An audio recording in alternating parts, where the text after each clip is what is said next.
Shirley ada di mana nih sekarang? Oh iya, adik-adik. Selamat hari Minggu. Kak Shirley gak tersesat kok ya. Kak Shirley ada di tempat yang tepat, yaitu mau untuk beribadah nih bersama dengan adik-adik semua yang ada di rumah. Pasti mungkin ada yang kaget gitu ya. Ih, Kak Shirley kok pakai nari-nari gitu sih ya. Hey, tahu tidak ya? Menari itu merupakan salah satu ekspresi ya. Kita mau untuk menunjukkan sukacita, rasa senang kita ya. Apalagi Kak Shirley senang sekali hari ini kita sudah hari Minggu lagi. Berarti saatnya ibadah, saatnya kita mau memuji Tuhan. Kita mau dengarkan juga cerita firman Tuhan yang luar biasa keren ya kan. Nah, karena itu Kak Shirley menunjukkannya dengan tarian ya. Senang sekali apalagi bisa ketemu sama adik-adik nih ya. Setiap hari Minggu tuh benar-benar memberikan sukacita dan happy buat Kak Shirley karena bisa ketemu sama adik-adik semua nih ya, cie. Nah, oleh karena itu, karena Kak Shirley sudah happy, tentu saja adik-adik di rumah juga harus happy dong. Gimana caranya kalau menunjukkan happy? Ayo coba diekspresikan. Tentu saja, ditinggalkan dulu mainannya, ditinggalkan dulu makanannya, duduk yang tegak ya, jangan sambil tiduran, nanti ketiduran beneran loh. Ayo, nanti Kak Shirley nyanyi malah kalian tidur dong. Ya, semuanya duduk yang tegak. Kita mau untuk memuji Tuhan, tentunya juga dengan berdoa terlebih dahulu. Dan nanti kita juga akan mendengarkan kisah yang baru ya. Setelah kita kemarin sudah melewati minggu-minggu Paskah kita ya, kita mengenal pengorbanan Tuhan Yesus yang benar-benar luar biasa untuk menyelamatkan setiap dari kita. Sekarang kita mau melanjutkan juga kisah dari Tuhan Yesus tapi melalui kisah raja-raja. Kira-kira hari ini kita akan belajar dari kisah raja siapa ya? Penasaran? Oleh karena itu, ikuti dong sampai akhir ya. Oke, baiklah sebelum kita mulai, mari kita mulai dulu dengan berdoa. Yeay! Yuk semuanya, kita lipat tangan. Yuk. Ini ya, lipat tangannya. Sudah? Kita tutup mata dan tunduk kepala. Sudah? Oke, ayo Kak Shirley tunggu. Sudah?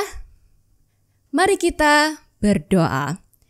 Bapa yang baik, terima kasih Bapak sudah terus menyertai kami selama hari-hari ini ya Tuhan. Terima kasih Tuhan juga sudah memberikan kami kesempatan untuk bisa beribadah, memuji Tuhan, mendengarkan firman Tuhan, cerita yang menyenangkan tentang Engkau ya Tuhan. Kiranya Tuhan yang memimpin kami, Tuhan yang memberikan kami sukacita di hati, damai dan sejahtera untuk setiap dari kami dan keluarga kami di rumah.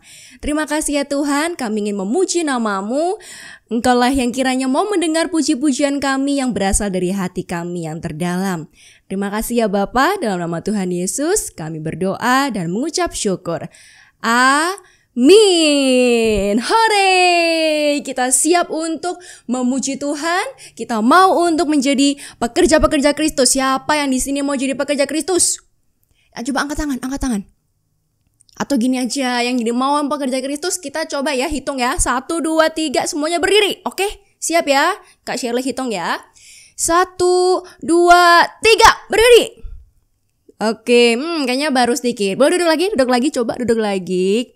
Siap ya, hitungan ketiga loh ya, hitungan ketiga, oke? Siapa yang siap menjadi pekerja Kristus? Kak Shirley hitung, 1, 2, 3, 1, 2, 3. Oke, 1, 2, 3, siap komandan ya. Oke, semua pekerja Kristus kita mau katakan, siap komandan, saya siap bekerja. Kepanjangan ya kayaknya ya, Kak Shirley pendekin deh ya. Oke, ini ya bilang, siap komandan. Oke, jadi Kak Shirley akan bilang, siap jadi pekerja Kristus. Siap komandan. Pakai tangan kanan aja ya, nih, siap komandannya. Oke, siap ya, udah berdiri semuanya kan ya. Kak Shirley ulang. Siapa yang siap jadi pekerja Kristus? Siap komandan. Sekali lagi. Siapa yang siap jadi pekerja Kristus? Siap komandan. Sekali lagi dengan lebih bersemangat. Siapa yang siap untuk menjadi pekerja Kristus? Siap komandan. Siap. Begitu kita akan pujikan bersama-sama pekerja Kristus. La la la. Ku cari-cari langkah hidup yang lebih pasti, hidup penuh kemenangan setiap hari. Suatu saat Yesus panggilku menjadi pekerja, melayani, jadi saksi bagi Dia. Bukan sembarang pekerja, Shalala, Yesusku luar biasa. Shalala, Dia Raja segala raja. Shalala, memanggilku menuai ladangnya, hanya anugerah semata. Shalala, aku dipakai olehnya. Shalala, sungguh amat istimewa, menjadi pekerja Kristus yang mulia. Telah lama ku cari-cari langkah hidup yang lebih pasti, hidup penuh kemenangan setiap hari. Suatu saat Yesus panggilku menjadi pekerja, melayani, jadi saksi bagi Dia. Bukan sembarang pekerja, Shalala, Yesusku luar biasa. Shalala, Dia Raja segala raja. Shalala, memanggilku menuai ladangnya, hanya anugerah semata. Shalala, aku dipakai olehnya. Shalala, sungguh amat istimewa, menjadi pekerja Kristus yang mulia. Sungguh amat istimewa, menjadi pekerja Kristus yang mulia. Yeay, sungguh amat istimewa menjadi pekerja Kristus yang mulia. Wow, memang ya sangat mulia sekali ketika kita boleh dipakai oleh Tuhan. Gak semua orang loh Tuhan pilih ya. Jadi kita harus sangat-sangat bersyukur ketika Tuhan memberikan kita pelayanan ya. Nah, kita boleh untuk melayani banyak orang, kita boleh menolong banyak orang, itu benar-benar adalah anugerah yang begitu luar biasa untuk setiap dari kita. Nah, itu juga akan mungkin sepertinya berhubungan deh dengan kisah raja yang akan kita bahas hari ini ya. Terus mengandalkan Tuhan gitu ya, bersyukur untuk penyertaan Tuhan juga dalam seluruh kehidupan dari raja ini ya. Dan pastinya Tuhan akan memberkati raja ini tentunya. Kita lihat siapa ya kira-kira ya. Kak Shirley juga penasaran nih kayaknya. Nah, oleh karena itu mari kita siapkan hati kita untuk mendengarkan firman Tuhan ya. Kita mau untuk menyatakan kepada Tuhan, Tuhan, aku siap untuk mendengarkan firman-Mu. Tolong bantu aku untuk menyiapkan hatiku ini agar bisa memahami apa yang Tuhan mau sampaikan. Wah, indah sekali ya. Kita emang benar-benar butuh Tuhan ya untuk bisa memahami setiap ceritanya, setiap apa yang mau Tuhan sampaikan. Oke? Baiklah, mari kita siapkan diri kita. Boleh duduk kembali ya. Oh ya maaf Kak Shirley lupa. Boleh duduk kembali, silahkan duduk ya. Mari kita tenangkan diri kita ya. Kita akan pujikan bersama-sama. Ku siapkan hatiku Tuhan.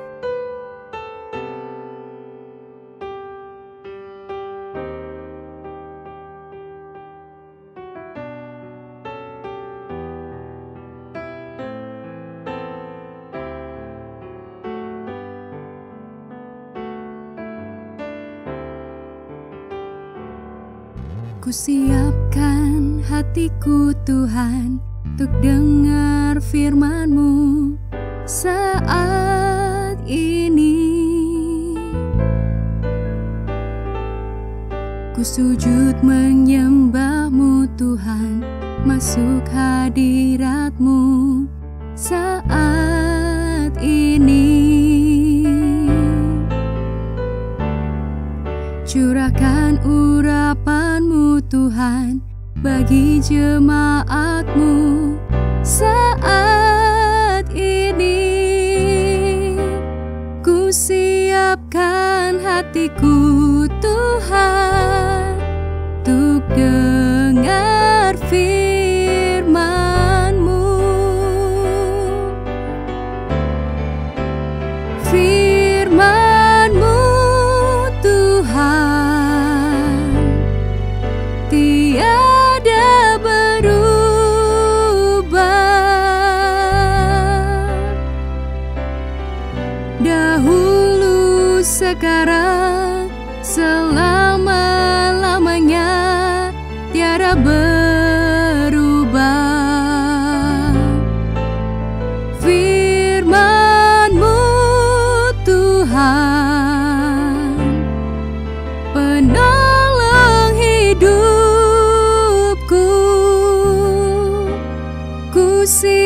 siapkan hatiku Tuhan untuk dengar firman-Mu.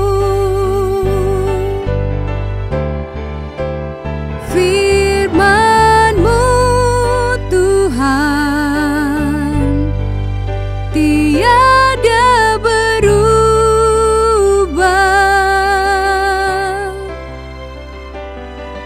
Dahulu, sekarang, selama-lamanya tiada berubah.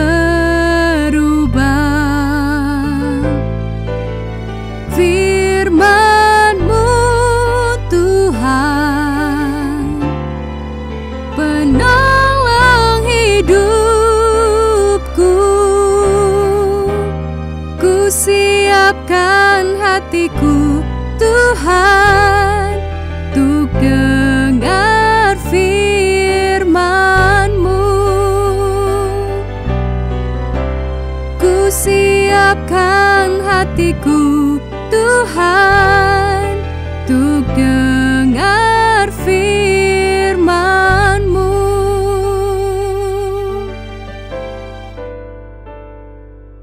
Shalom adik-adik yang dikasihi Tuhan. Bagaimana sukacita hari ini? Senang ya bisa beribadah menyembah Tuhan hari ini. Oke, sebelum kita belajar tentang kebenaran firman Tuhan, Mr. Gijio akan mengajak adik-adik sekalian berdoa terlebih dahulu. Oke, semuanya tutup mata, kemudian lipat tangan, semuanya tenang, tidak usah tolak-toleh gitu ya. Semuanya tenang. Tirukan Mr. Gijio berdoa. Tuhan Yesus, terima kasih karena kami boleh belajar firman Tuhan. Tolong kami untuk menyembah dengan tulus kepada Tuhan. Di dalam nama Yesus Kristus kami berdoa. Semua katakan amin. Ya, adik-adik, hari ini kita secara khusus mau belajar tentang pentingnya menyembah Allah. Apa itu? Tentang pentingnya menyembah Allah. Ya, hari ini adik-adik Mr. Gijio beri tugas nih untuk membaca 2 Tawari pasal yang ke-29 sampai pasal yang ke-32. Wow, banyaknya. Nah, firman Tuhan sangat indah ya. Meskipun 4 pasal enggak apa-apa. Ya, kita harus belajar mencintai firman Tuhan. Baca sendiri di rumah ya setelah pelajaran hari ini. 2 Tawari 29 sampai dengan 32. Nah, adik-adik, Mr. Gijio ingin tanya sesuatu nih. Coba ya, adik-adik pikirkan. Pelan-pelan saja menjawabnya. Kemudian silakan jawab dalam hati. Ataupun kalau ada papa mama di samping adik-adik sekalian, silakan katakan jawabannya ya. Jujur loh ya, jujur ya. Pertanyaannya adalah, siapa yang rajin dan senang beribadah hari Minggu? Ayo. Siapa yang rajin dan senang beribadah hari Minggu? Rajin belum tentu senang, gitu ya. Senang belum tentu rajin. Nah, Mr. Gijio mau adik-adik ketika datang beribadah hari Minggu, meskipun online, meskipun hanya menonton YouTube ataupun kita sambil Zoom dengan guru-guru kita, saya pingin ya, Mr. Gijio pingin ya, kita semua ketika menyembah Tuhan rajin, tidak pernah bolos, ya, setia. Dan kemudian kita juga senang karena kita bersuka cita meskipun kita secara online, tetapi kita belajar firman Tuhan. Dan itu adalah hal yang paling indah, menyenangkan. Ada cerita-cerita yang sangat luar biasa dan kemudian kita bisa belajar ya tentang nilai-nilai Kristiani. Oke, jujur sekarang Mr. Gijio tanya lagi nih. Siapa yang rajin dan senang beribadah hari Minggu? Angkat tangan. Iya, puji Tuhan ya, masih banyak yang senang dan rajin beribadah menyembah Tuhan meskipun masa-masa pandemi, meskipun hanya Zoom maupun YouTube. Oke, kalau kita mau perhatikan adik-adik ya, hidup memuliakan Tuhan adalah menyukai ibadah dan tidak berbuat dosa. Coba Adik-adik baca di layar, adik-adik sekalian, baca sama-sama. 2, 3. Hidup yang memuliakan Tuhan adalah menyukai ibadah dan tidak berbuat dosa. Hari ini kita akan belajar dari kesaksian kehidupan Raja Hizkia. Di dalam kehidupan raja ini kita tahu bahwa raja ini adalah raja yang takut pada Tuhan, raja yang baik hati, raja yang setia kepada hukum Taurat. Adik-adik, di dalam pengalaman hidupnya, maka kita bisa tahu apa yang bisa kita pelajari di dalam pasal 29 sampai dengan pasal 32. Yaitu bagaimana Hizkia mengajak semua bangsa Israel untuk menyembah Tuhan, lalu kemudian berdoa, lalu kemudian bagaimana mereka menghidupi persekutuan antar bangsa Israel. Tidak ada dendam, tidak ada musuh di sana. Ya, oke. Adik-adik, kita sekarang belajar tentang pasal 29. Di dalam pasal 29, nanti adik-adik baca di rumah, kita akan menemukan bahwa Hizkia ini adalah raja yang sangat istimewa. Dia masih muda pada waktu menjadi raja, tetapi ketika dia memimpin kerajaannya, maka dia sungguh-sungguh melaksanakan firman Tuhan. Coba adik-adik nanti baca ya, di dalam ayat yang kedua berbunyi demikian, ia melakukan apa yang benar di mata Tuhan, tepat seperti yang dilakukan Daud bapa leluhurnya. Jadi Daud adalah bapak leluhur, nenek moyang Raja Hizkia, dan melaksanakan firman Tuhan dengan taat. Hizkia pun juga sama, melaksanakan apa yang Raja Daud pernah lakukan. Kemudian di dalam ayat yang ketiga, adik-adik akan baca, pada tahun pertama pemerintahannya, dalam bulan yang pertama, ia membuka pintu-pintu rumah Tuhan dan memperbaikinya. Wow, kita sekarang ini akan belajar apa yang membuat Hizkia membuka kembali rumah Tuhan, ya. Nah, adik-adik, pada waktu cerita ini dimulai, maka kita bisa tahu bahwa orang Yehuda ada di dalam penjajahan pada zaman itu. Lalu kemudian ketika mulai dikalahkan, maka banyak orang yang tidak mau datang menyembah Tuhan di rumah Tuhan pada waktu itu, sehingga rumah Tuhan itu terbengkelai, artinya kotor, tidak ada yang merawat, tidak ada yang melayani. Dan pada waktu itu para imam memang tidak banyak yang melayani di Bait Allah, gitu ya. Tetapi kita bisa tahu bahwa rumah Tuhan sekarang ini tidak dipakai untuk beribadah secara semestinya, gitu ya. Jadi mungkin ada tikus di sana ya. Mungkin kemudian di sana banyak debu gitu ya di sana ya. Nah, adik-adik, rumah Tuhan sekarang ini benar-benar kosong. Banyak orang yang kemudian tidak peduli lagi. Banyak orang beribadah menyembah di tempat-tempat yang lain. Nah, dalam kondisi ini, maka Raja Hizkia yang mencintai Tuhan membuka rumah Allah ini supaya apa? Nanti akan dibersihkan gitu ya. Nanti akan dikuduskan gitu ya. Setelah itu, kalau sudah siap, maka semua orang Israel boleh beribadah di rumah Tuhan ini. Jadi tidak sepi lagi. Ini akan menjadi rumah Tuhan yang ramai gitu ya. Banyak orang menyembah Tuhan, memuji Tuhan gitu ya. Nah, adik-adik, kalau kita mau perhatikan di sini, ketika pasal 29 kita baca pelan-pelan, adik-adik akan menemukan apa yang dilakukan oleh Raja Hizkia. Yang dilakukan oleh Raja Hizkia adalah, pertama, dia mengakui dosa nenek moyangnya. Waduh, dosa nenek moyangnya itu banyak. Jadi dosa-dosa dari leluhur-leluhur Israel itu sangat banyak, sehingga bangsa Yehuda maupun bangsa Israel itu dihukum oleh Tuhan. Ada yang dijajah, kemudian ada yang dibuang gitu ya, ada yang juga mati dalam peperangan. Nah, setidaknya hukuman-hukuman itu mengingatkan Hizkia bahwa, oh, nenek moyangku sudah banyak berbuat dosa. Dalam hal ini, Hizkia kemudian mohon ampun kepada Tuhan, mengakui semua pelanggaran kepada Tuhan dengan jujur.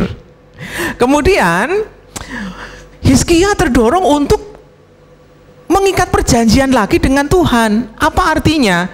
Adik-adik, pada waktu Tuhan sudah tidak lagi banyak disembah oleh orang Israel, karena orang Israel pada waktu itu menjadi penyembah berhala. Orang Israel tidak setia. Sehingga Hizkia mau mendorong supaya seluruh orang Israel kembali menyembah Tuhan. Nah, perjanjian inilah adalah perjanjian yang membawa hati orang Israel bukan pada berhala, tetapi hati orang Israel harusnya kepada Allah, Sang Pencipta dan Pembebas yang pernah menolong bangsa Israel keluar dari tanah Mesir. Kemudian adik-adik, di dalam pasal 29 kita pun juga bisa belajar bahwa dia mempersembahkan korban bakaran dan penghapus dosa. Setelah bangsa Israel diajak untuk beribadah lagi di rumah Tuhan tadi, maka Raja Hizkia mengajak supaya mereka betul-betul bertobat dengan satu simbol, satu tanda, yaitu mereka memberikan korban bakaran dan penghapus dosa, sehingga ini menyenangkan Tuhan. Nah, adik-adik, kalau kita mau belajar dari sini, kira-kira bagaimana kehidupan orang percaya ketika kita belajar dari Hizkia pada pasal yang ke-29 tadi? Pertama, bagaimana hidup orang Kristen harus bertobat dari dosa, harus bertobat dari dosa. Mr. Gijio tahu ya, kita bukan orang yang sangat baik-baik banget. Kita masih banyak berbuat dosa. Kita tidak taat pada orang tua. Kita disuruh beribadah menyembah Tuhan pada hari Minggu malas-malasan, gitu ya. Kita suka benci pada teman, kita cemburu pada saudara dan seterusnya. Kita melakukan banyak dosa. Mr. Gijio ingin mengajak adik-adik sekalian, ya, mari kita mengaku di hadapan Tuhan setiap dosa-dosa kita. Pagi tadi umpamanya marah-marah sama papa mama, minta ampun pada Tuhan. Tuhan, pagi tadi Mr. Gijio marah-marah sama papa mama, gitu ya. Dosa apapun adik-adik harus akui di hadapan Tuhan, karena Tuhan pasti mengampuni adik-adik melalui darah Kristus yang ada di kayu salib, dan itu untuk menebus kita, menebus dosa-dosa kita, ya.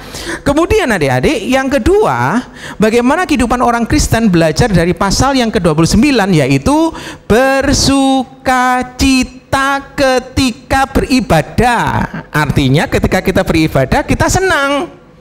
Siapa di sini yang beribadah saja susah, nggak mau semangat gitu ya, muji Tuhan, nggak mau semangat gitu ya, dengar firman Tuhan masih suka ribut-ribut gitu ya.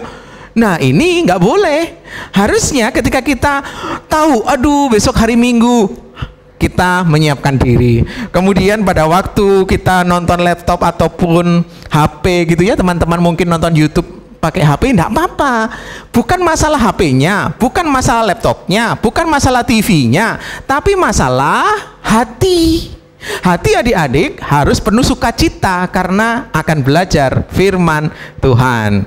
Oke, siapa di sini yang dari tadi adik-adik sukacita tuh? Ya. Oke. Kemudian pelajaran dari pasal yang ke-29 adalah memberi persembahan kepada Tuhan. Adik-adik, sebagai ucapan syukur kita kepada Tuhan, maka kita harus memberikan yang terbaik bagi Tuhan. Ya, apapun yang kita miliki, meskipun bersifat jasmani seperti uang kita gitu ya, maka kita bisa berikan untuk memuliakan Tuhan, dan itu nanti jadinya kekal. Gitu ya. Nah, adik-adik, pada waktu kita belajar dari pasal 29, kita belajar untuk bertobat, kita belajar supaya bersukacita, dan kita belajar memberi persembahan. Apapun yang adik-adik punya, berikan untuk kemuliaan Tuhan. Nah, kemudian di dalam pasal yang ke-30 adik-adik, Mr. Gijio ingin menjelaskan beberapa hal, di mana Hizkia merayakan perayaan Paskah. Setelah orang-orang membersihkan bait Allah, dikuduskan oleh para imam begitu ya, orang Israel diundang untuk merayakan sukacita di dalam pelaksanaan Paskah. Kalau adik-adik baca di dalam ayat 1 berkata demikian, kemudian Hizkia mengirim pesan kepada seluruh Israel dan Yehuda, bahkan menulis surat kepada Efraim, Manasye, supaya mereka datang merayakan Paskah bagi Tuhan Allah Israel di rumah Tuhan di Yerusalem. Ayat 13, adik-adik bisa baca. Maka berkumpullah di Yerusalem banyak orang, suatu jemaah yang sangat besar, untuk merayakan hari raya roti tidak beragi pada bulan yang kedua. Jadi adik-adik, Pada waktu itu orang semuanya kumpul dari mana-mana gitu ya, dari seluruh Israel semuanya kumpul jadi satu. Wow, pasti jumlahnya rame banget gitu ya, banyak banget gitu ya, rame sekali gitu ya. Nah, apa yang bisa kita pelajari dari perayaan Paskah ini? Pertama, Hizkia mengundang semua orang Israel, nggak pilih-pilih. Hizkia memandang bahwa semua orang Israel adalah saudara. Termasuk kita hari ini, jangan pilih-pilih teman. Semua orang Kristen adalah saudara. Semua orang di sekitar kita harus kita kasihi. Ya, oke, itu bagian yang pertama. Kemudian Hizkia menunda perayaan Paskah supaya bangsa Israel menyiapkan hati, yaitu bertobat dan taat kepada Allah. Adik-adik kalau mau baca nanti ya, begini. Pada waktu mereka ingin merayakan Paskah, maka ada orang yang ingin berperang dengan orang Israel. Nah, disinilah kemudian Hizkia dengan sengaja tidak melaksanakan Paskah dengan tepat waktu, tetapi menunda. Pada waktu menunda, sebenarnya Hizkia mau supaya apa? Supaya ada waktu sekian lama orang-orang Israel menyiapkan hati. Nah, ada orang-orang ketika datang beribadah menyembah Tuhan ini, ya, dengan panik gitu ya, dengan nggak tenang gitu ya, itu nggak boleh. Harusnya ketika merayakan ibadah, orang Kristen harusnya tenang, harusnya sudah siap. Nah, Hizkia pada waktu itu memberikan waktu kepada orang Israel supaya mereka menyiapkan diri. Kemudian orang Israel bersuka cita dan berdoa merayakan Paskah. Pada waktu mereka sudah menyiapkan hati mereka, maka semua orang itu betul-betul bisa menikmati menyembah Tuhan, bisa menikmati ketemu dengan teman. Wow, maka disitulah nanti ada kebersamaan. Siapapun dia adalah sahabat, siapapun dia, suku manapun dia, tetap bangsa Israel. Kemudian yang paling unik di sana adalah ketika mereka bersuka cita menikmati Paskah, maka Tuhan menjawab doa Hizkia. Nah, lalu bagaimana dengan kehidupan orang Kristen hari ini, adik-adik? Kita harus belajar menyiapkan diri sebelum ibadah.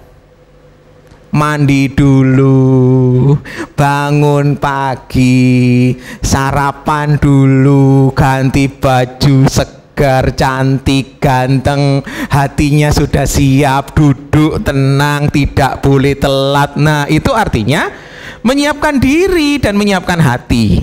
Siapa di sini yang tadi pagi sebelum kita beribadah gitu ya, menyiapkan diri? Bagus. Kemudian sebagai orang Kristen, pada waktu kita menyembah Tuhan dengan menyiapkan diri, maka menyembah Tuhan dengan persembahan terbaik. Dengan persembahan yang terbaik. Apa yang kita miliki hari ini, doakan secara khusus, Tuhan, ini sebagai persembahanku kepada Engkau. Ya, yang terbaik. Kemudian yang ketiga, cobalah adik-adik perhatikan bagaimana kita bisa bersuka cita dengan sama-sama orang percaya. Senang bukan? Mr. Gijio, tapi ini nggak bisa ketemu karena ada corona.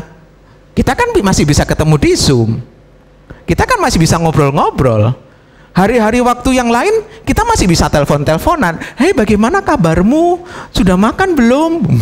Gitu ya kira-kira ya. Tanya kabar teman kalian, nggak apa-apa. Supaya kita tetap bersahabat, tetap berteman. Dan itu indah bukan? Jadi jangan cuma sekedar hari Minggu saja ketemu di gereja cukup. Enggak, bertemanlah setiap hari. Ya.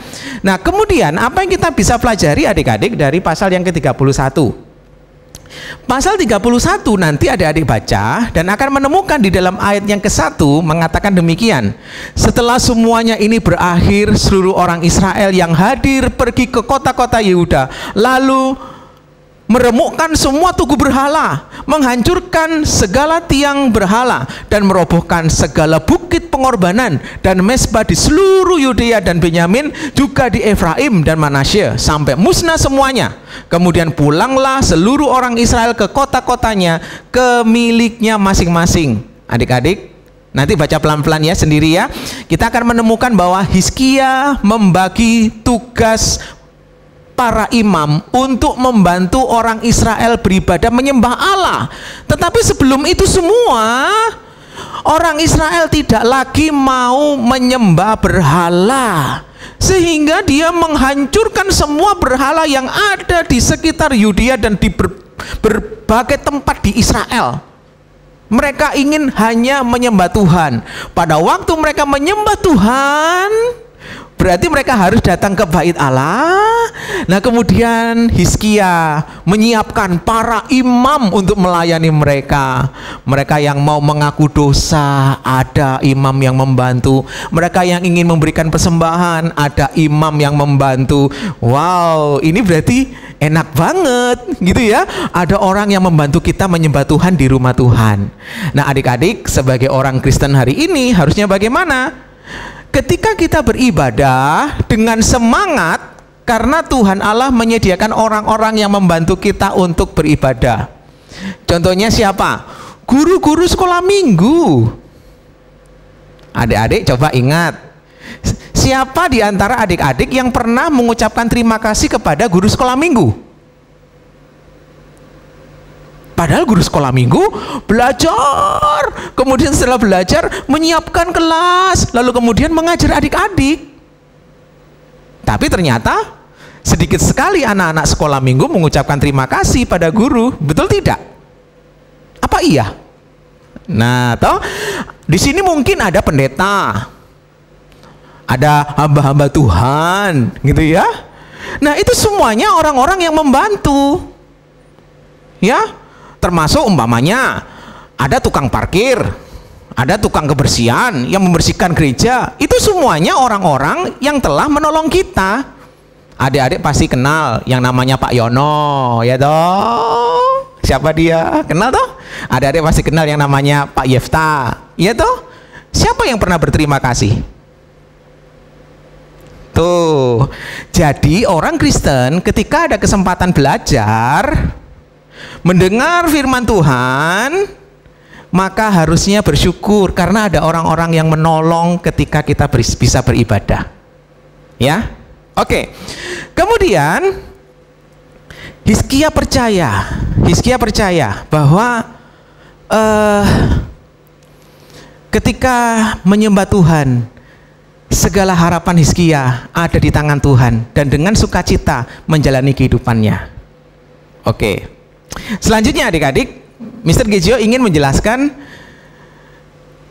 pasal 32, pasal yang terakhir. Apa yang bisa kita pelajari di sana? Adik-adik, orang Israel pada waktu sudah bersuka cita, mereka menyembah Allah di rumah Allah gitu ya.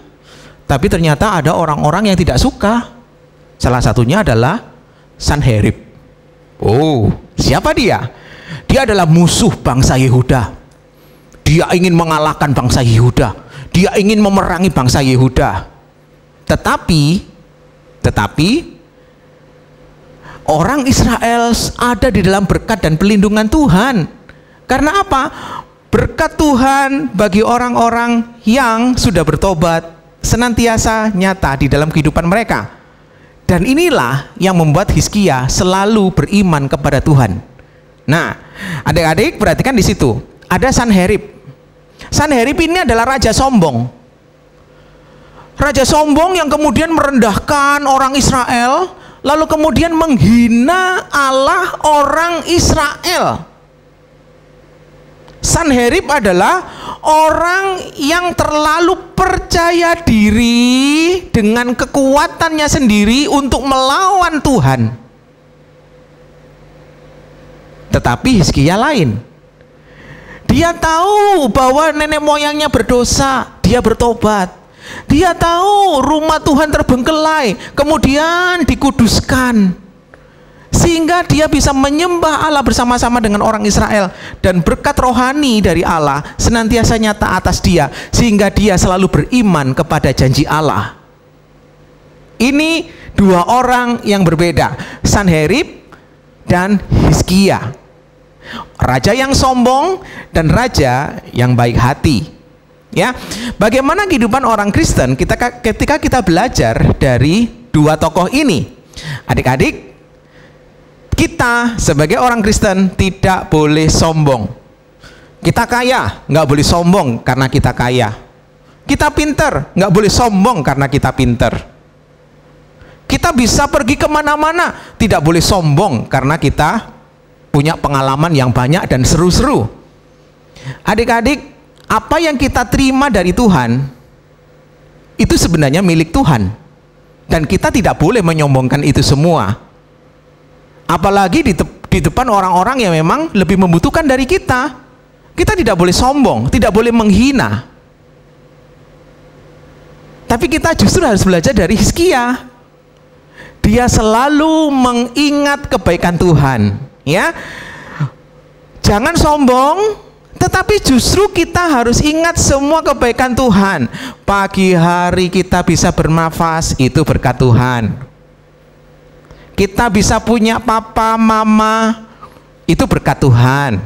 Kita bisa makan, kita bisa bersekolah, itu berkat Tuhan. Nah, kita diajar untuk senantiasa mengingat kebaikan Tuhan. Nah, adik-adik, coba adik-adik perhatikan layar ini. Baca sama-sama ya, baca sama-sama ya. Setelah kita belajar dari pasal 29 sampai pasal yang ke-32, apa yang kita pelajari? Oke, mari kita baca sama-sama halaman ini. 2, 3.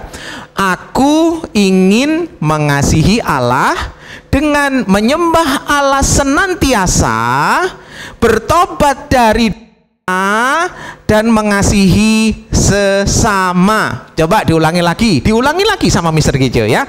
1, 2, 3. Aku ingin mengasihi Allah dengan menyembah Allah senantiasa, bertobat dari dosa, dan mengasihi sesama. Adik-adik, ini penting sekali. Sebelum kita menyembah Allah, maka sebenarnya siapkan hati, siapkan diri sebaiknya, siapkan hati dan siapkan telinga untuk belajar firman Tuhan. Ya, jangan telat datang beribadah, semangat gitu ya, yang serius mendengar firman Tuhan. Lalu kemudian adik-adik juga belajar. Kalau kita selalu berdosa, selalu melanggar perintah, maka kita harus minta ampun pada Tuhan.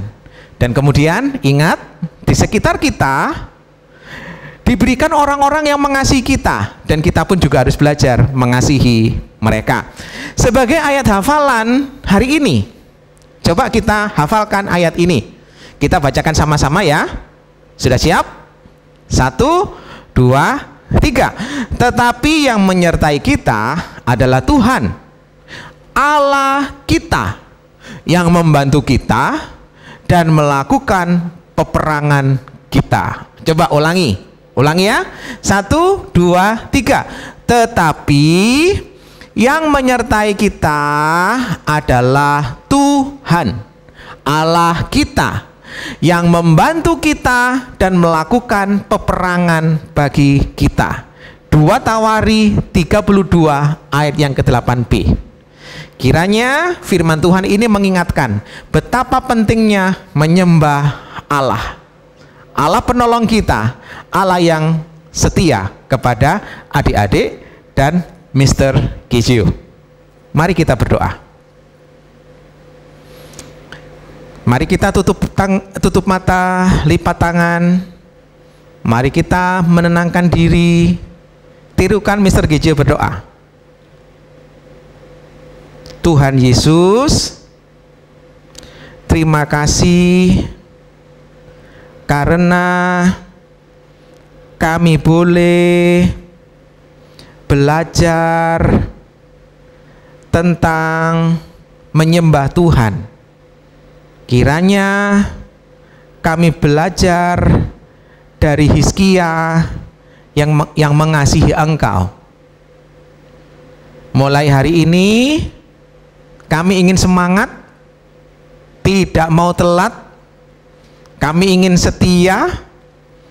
Kami ingin mendengar firman Tuhan, dan kami ingin melaksanakan. Terima kasih Tuhan. Di dalam nama Yesus Kristus kami berdoa. Oke, semua yang katakan apa? Amin. Tuhan berkati. Sampai ketemu lagi. Oke adik-adik, tadi sudah mendengarkan cerita ya dari Kak Dodi. Jadi sudah tahu kan siapa nama rajanya tadi? Siapa? Kurang dengar ini Kak Shirley nih. Mungkin kalian kurang keras nih ngomongnya. Siapa? Yes, betul sekali ya. Raja Hizkia, raja yang sangat luar biasa ya, melakukan banyak perubahan buat Tuhan ya. Siapa di sini yang mau jadi seperti Raja Hizkia? Angkat tangan. Banyak. Coba mungkin belum siap ya, masih pemanasan. Coba sekali lagi ya. Siapa yang mau jadi seperti Raja Hizkia? Angkat tangan. Yeay, banyak ya. Bisa melakukan banyak perubahan, bekerja buat Tuhan. Tadi kita juga sudah pujikan adalah suatu anugerah yang luar biasa ya. Jadi kita mau dong ya jadi seperti Raja Hizkia yang juga bekerja untuk Tuhan, melakukan banyak hal, perubahan-perubahan yang baik untuk Tuhan ya. Mungkin kita perlu untuk juga melakukan hal yang baik lain juga sih. Mungkin apa ya? Ada yang bisa terpikir nggak ya? Oh iya, mungkin dengan juga memberikan persembahan yang terbaik dong, ya kan? Kita mau untuk memberikan persembahan yang terbaik. Tapi sebelum itu, mari kita pujikan lagu Betapa Hatiku.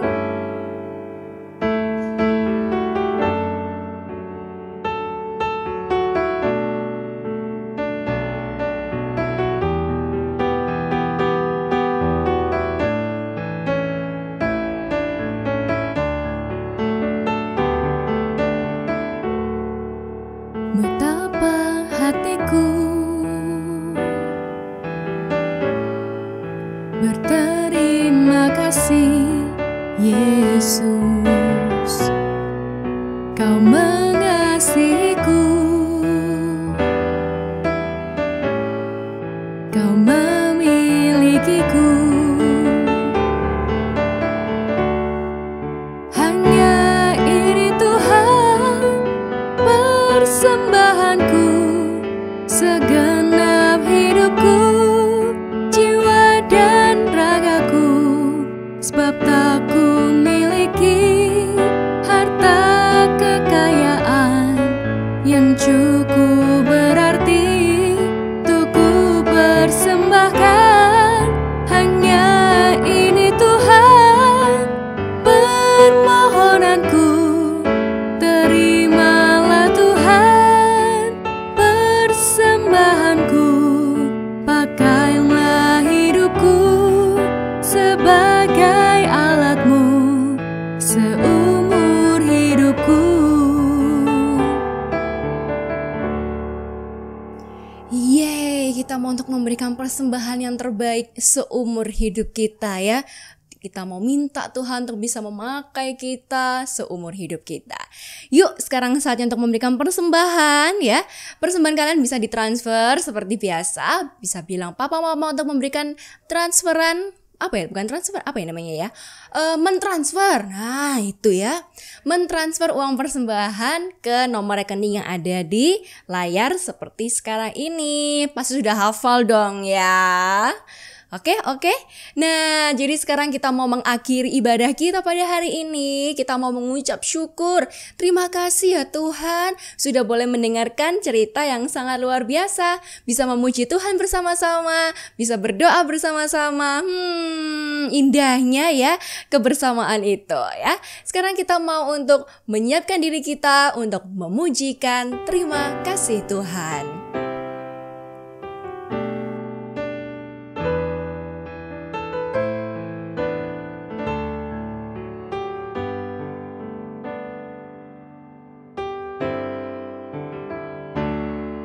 Terima kasih Tuhan untuk kasih setiamu yang ku alami dalam hidupku. Terima kasih Yesus untuk kebaikanmu sepanjang hidupku.